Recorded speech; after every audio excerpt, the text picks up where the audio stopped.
ජනවාරි 8 වෙනිදා එතෙක් පැවති රාජපක්ෂ පාලනය බිඳවට්ටවා ஜனவரி மாதம் 8ஆம் தேதி அதுவரை இருந்த ராஜபக்ச ஆட்சி தோற்கடிக்கப்பட்டு புதிய அரசாங்கம் ஆட்சி பீடம் ஏற்றப்பட்டது. ஜனவரி மாதம் 8ஆம் தேதி நிகழ்ந்த விடயம் வெறுமனே ஒரு ஆட்சி மாற்றம் மாத்திரமல்ல. வரலாற்றிலே நாங்கள் பல்வேறு சந்தர்ப்பங்களிலே ஆட்சி மாற்றங்களை கண்டிருக்கின்றோம். ஜனவரி மாதம் 8ஆம் தேதி எமது நாடு பயணம் செய்திருந்ததான பயண பாதை மிகவும் பயங்கரமானதும் மிகவும் அனர்த்தமிகு நிலையாகவும் இருந்தது. அதை தோற்கடிப்பது இந்த நாட்டின் முற்போக்கு சிந்தனையுடைய மக்களின் அத்தியாவசிய தேவையாக மாறியிருந்தது. குறிப்பாக ராஜபக்ச ஆட்சி எமது பொருளாதாரத்தை முற்று முழுதாக இல்லாதொழித்து கோடிக்கணக்கான கடனை அவர்கள் சேர்த்திருந்தார்கள். பாரிய கான்கிரீட் காட்டினை உருவாக்கி அபிவிருத்தியை முன்னெடுத்து சென்றார்கள். அது மக்களுடைய வாழ்க்கையுடன் தொடர்புபட்ட ஒரு அபிவிருத்தியாக இருக்கவில்லை. இந்த நாட்டிலும் அபிவிருத்தி இடம்பெறுகின்ற பொழுது அதனுடைய பெருவேறு சாதாரண மக்களுடைய வாழ்க்கையுடன் தொடர்புபட்டதாக இருக்க வேண்டும். விவசாயிகளுக்கு தங்களுடைய உற்பத்தியை விற்பனை செய்து வாழக்கூடிய ஒரு சூழ்நிலை ஏற்பட வேண்டும். மீனவர்களுக்கு கடலுக்கு சென்று மீன்களை பிடித்து தங்களுடைய வாழ்க்கையை கொண்டு நடத்த முடிய வேண்டும். இளைஞர்கள் யுவதிகளுக்கு தங்களுடைய கல்வி தகமைக்கு ஏற்ப தொழில் வாய்ப்பு பெற்றுக்கொள்வதற்கு வாய்ப்பு இருக்க வேண்டும். கல்வி வசதிகள் அதிகரிக்கப்பட வேண்டும். வர்த்தகத்தில் வர்த்தக லாபம் அதிகரிக்க வேண்டும். ஆனால் என்ன நிகழ்ந்தது? முழுமையாக மக்களை கஷ்டத்துக்கு உள்ளாக்கி ராஜபக்சவும் ராஜபக்சவோட குடும்பமும் அவரை சுற்றியிருந்த கும்பலும் பொதுமக்களின் சொத்துக்களை கோடிக்கணக்கில் அவர்கள் சேகரித்துக் கொண்டிருந்தார்கள். நாட்டை பாரிய கடனுக்குள் தள்ளி இருந்தார்கள். ஆகவே இந்த ஆபத்து மிக்க அனர்த்தகரமான இந்த முறையை தோற்கடிக்க வேண்டும். அதே போல ராஜபக்ச ஜனநாயகத்தை இல்லாதொழித்திருந்தார். நீதிமன்றத்தில் சிராணி பண்டாரநாயக்கை விரட்டி அடித்துவிட்டு அதை தன்னுடைய கைப்பாவையாக பயன்படுத்திக் கொண்டிருந்தார். ஊடகங்கள் தாக்கப்பட்டன. ஊடகவியலாளர்கள் தாக்குதலுக்குள்ளாக்கப்பட்டார்கள். சிலர் கொல்லப்பட்டார்கள். சிவராம், லசந்த விக்ரமதுங்க போன்றவர் கொல்லப்பட்டார்கள். கீத் நோயா, உபாலி தென்னகோன், போதல ஜெயந்த போன்றவர்கள் தாக்குதலுக்கு உள்ளாகினார்கள். நீதிமன்றத்தை தங்களுடைய கைகளில் வைத்துக் கொண்டு ஊடகத்தையும் தங்களுடைய கைகளில் வைத்துக் கொண்டு ஒரு புறத்திலே சில அன்பளிப்புகளை கொடுத்து மறுபுறத்திலே அச்சுறுத்தி சில ஊடகங்களை அவர்கள் கொள்வனவு செய்து கூட இருந்தார்கள். ஆகவே ஊடகம் முற்று முழுதாக மௌனியாக்கப்பட்டிருந்தது. போலீசார் ராஜபக்ச போலீசாராக மாறியிருந்தார்கள். பாராளுமன்றம், அமைச்சரவை வலு சேர்க்கப்பட்டதான ஒரு நிறுவனமாக மாறுவதற்கு பதிலாக அது ராஜபக்சவுடைய இரும்பு சப்பாத்துக்குள் சிக்கு தவித்தது. ஆகவே ராஜபக்சவுடைய ஆட்சியின் காலத்தின் போது எமது நாடும் எமது சனநாயகமும் முற்று முழுதாக பாரிய சவாலுக்கு முகம் கொடுத்திருந்தது. அதைதான் ரத்துபஸ்வலையில் துப்பாக்கிச்சூடு இடம்பெற்றது. சிலாபத்திலும் துப்பாக்கிச்சூடு இடம்பெற்றது. வவுனியாவின் சிறைச்சாலையிலே கைதிகள் சிலர் கொல்லப்பட்டார்கள். வெளிக்கடையில் சில கைதிகள் கொல்லப்பட்டார்கள். ஆகவே சமாதான முறையில் மக்கள் செய்த ஆர்ப்பாட்டங்கள் எல்லாம் நசுக்கப்பட்டன. ஆகவே ராஜபக்ச ஒரு சர்வாதிகார போக்குக்கு சென்று கொண்டிருந்தார். ஆகவே இந்த சனநாயக விரோதமான இந்த நடவடிக்கையை தோற்கடிப்பதற்கான தேவை ஏற்பட்டது. ஆகவே எமது நாட்டில் அண்மை காலத்தில் ஏற்பட்டதான ஊழல், மோசடி, விரயம், முறைகேடுகள் நிறைந்த ஒரு அரசாக இது மாறியிருந்தது. ராஜபக்சமும் அவருடைய குடும்பமும் அவரை சுற்றியிருந்த கும்பலும் இந்த நாட்டு மக்களின் சொத்துக்களை கோடிக்கணக்கில் தம்பசம் குவித்துக் கொண்டிருந்தார்கள். காணிகளை கொள்வனை செய்து கொண்டு, கட்டிடங்களை அவர்கள் கொள்வனை செய்து கொண்டு, குதிரைகளை பயன்படுத்திக் கொண்டு, உலங்கு வானூர்களை பயன்படுத்திக் கொண்டு களியாட்ட உல்லாச வாழ்க்கை அவர்கள் நடத்தி வந்தார்கள். அந்த ஊழல், மோசடி போன்றவற்றை இல்லாதொழித்து இதில் சம்பந்தப்பட்டவர்களுக்கு தண்டனை கொடுப்பதற்கு எந்த ஒரு சந்தர்ப்பத்திலும் ராஜபக்சேக்கு தேவையாக இருக்கவில்லை. அவருடைய நிழலில் தான் அனைத்து விதமான ஊழலில் ஈடுபட்டவர்களும் மோசடியில் ஈடுபட்டவர்களும் நடவடிக்கைகளை மேற்கொண்டு வந்தார்கள். ஆகவே இந்த ஊழல், மோசடி, விரயத்தை இவருடைய இந்த பயணத்தை தோற்கடிக்க வேண்டும் என்கின்ற தேவை இருந்தது.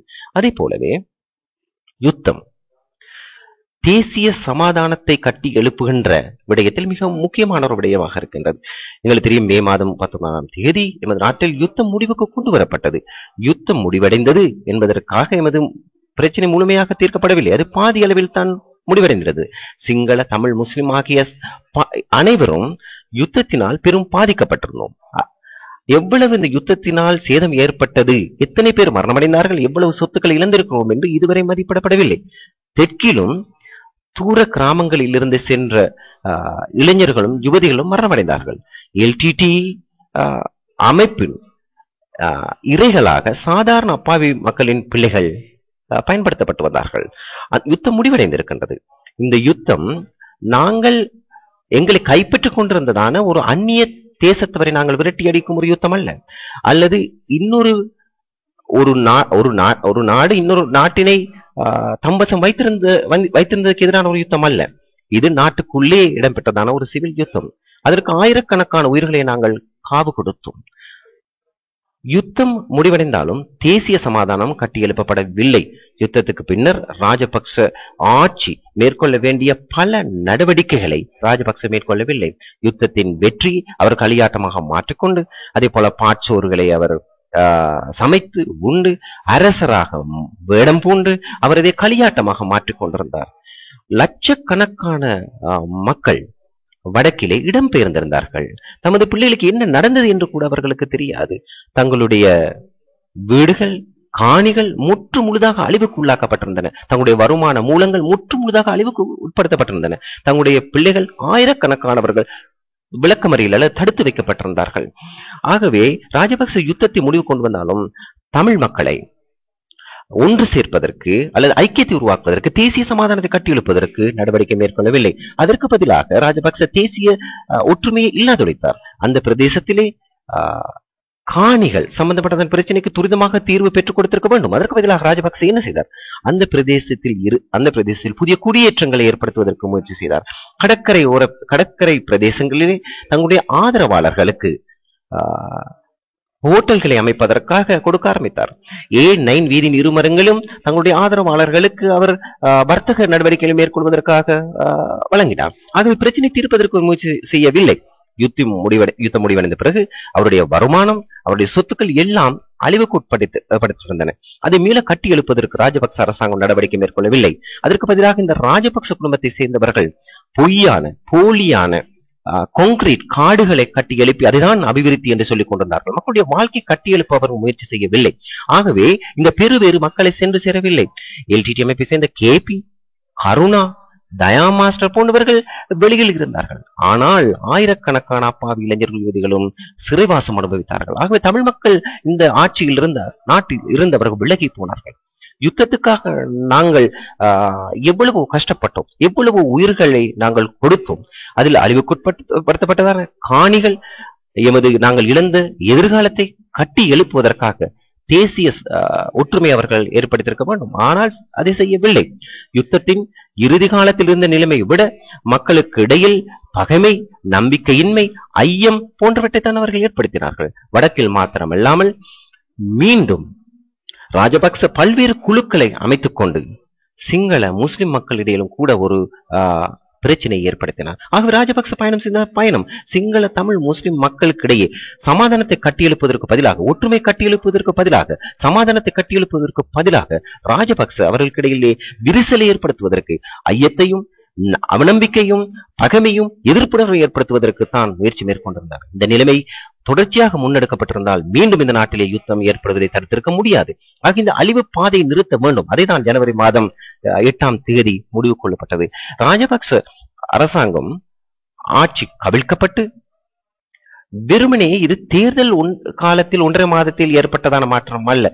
ஊடகத்தை முழுமையாக தங்களுடைய கைகளில் வைத்துக் கொண்டு அவர்களுக்கு எதிராக பேசுவதற்கு மக்களுக்கு இடமளிக்கவில்லை. மக்கள் உடைய வாய்கள் கட்டப்பட்டிருந்தன. ஆகவே இந்த நாட்டில் பல்கலைக்கழக விரிவுரையாளர்கள், அதே போல சட்டத்தரணிகள் சங்கம் போன்றவை மிகவும் அழுத்தமாக குரல் எழுப்பினார்கள். பலர் ராஜபக்சக்கு எதிராக குரல் கொடுக்காமல் மௌனியாக இருந்த பொழுது மக்கள் விடுதலை முன்னணியாகிய நாங்கள் ராஜபக்சவும் அவருடைய குடும்பத்துக்கு எதிராகவும் குரல் கொடுத்தோம். 5 வருடங்களாக ராஜபக்ச குடும்பமும், ராஜபக்ச ஆட்சியும், ராஜபக்சவுடைய கும்பலும் பொருளாதாரத்துக்கு செய்த அழிவு, அதே போல ஊழல், மோசடி, அதே போல அவர்கள் சட்டத்தை மீறுவதற்கு செய்த நடவடிக்கைகள், அதே போல கேசினோ அவர்களுடன் இருந்த தொடர்புகள் மற்றும் கள்ள சாராயத்துடன் அவர்களுக்கு இருந்த தொடர்புகள், காணி கொள்ளைக்கும் அவர்களுக்கு இருந்த தொடர்புகள், காணியை சுவீகரித்த சம்பந்தமாக இருந்த தொடர்புகள், அதே போல சாராய விற்பனை செய்வர்களுடன் இருந்த தொடர்புகளை பற்றி நாங்கள் வெளிப்படுத்தி மக்கள் மத்தியிலே ஒரு கருத்தியலை ஏற்படுத்தினோம். அது எந்த அளவுக்கு ஏற்படுத்தினோம் என்றால், ஸ்ரீலங்கா சுதந்திர கட்சியின் பொதுச் செயலாளருக்கு அந்த கட்சியிலிருந்து விலகி வெளியில் வருகின்ற நிலை வரை நாங்கள் தள்ளினோம். அந்த நிலைமை தான் 15ஆம் ஆண்டு ஜனவரி மாதம் 9ஆம் தேதி அந்த ஆட்சியை கழிப்பதற்கு காரணமாக இருந்தது. அந்த தேர்தலில் மக்கள் விடுதலை முன்னணி ஒரு சரியான நிலைப்பாட்டில் இருந்தது. ராஜபக்ச குடும்பத்தின் ஆட்சியின் முடிவு என்று நாங்கள் தொடர்ச்சியாக சொன்னோம். எமது இந்த நாட்டு மக்கள் அந்த மைல்கல்லை கடந்திருக்கின்றார்கள். எமது போராட்டம், எமது கோஷமானது நிலை பெறானதாக இருக்கின்றது. ஆகவே இந்த கட்டியெழுப்பப்பட்டிருக்கின்ற அரசாங்கத்தின் மீதும் எங்களுக்கு முற்றுமுழுதான் நம்பிக்கை நாங்கள் வைக்க முடியாது. அதில் நாங்கள் ஒரு சிறிய பங்கினை தான் வைக்கின்றோம். ஆகவே சிறிய பங்கா நாங்கள் இருந்து கொண்டு இந்த நாட்டு மக்களின் பிரச்சனை எங்களுக்கு தீர்க்க முடியாது. ஆகவே ராஜபக்சவுடைய ஆட்சியை தோற்கடித்து அதே போல கட்டியெழுப்பப்படுகின்ற அரசாங்கத்திற்கு அழுத்தம் கொடுத்து மக்களுடைய சனநாயக உரிமைகளை வென்றெடுக்க வேண்டும் என்பதுதான் எமது தேவையாக இருந்தது.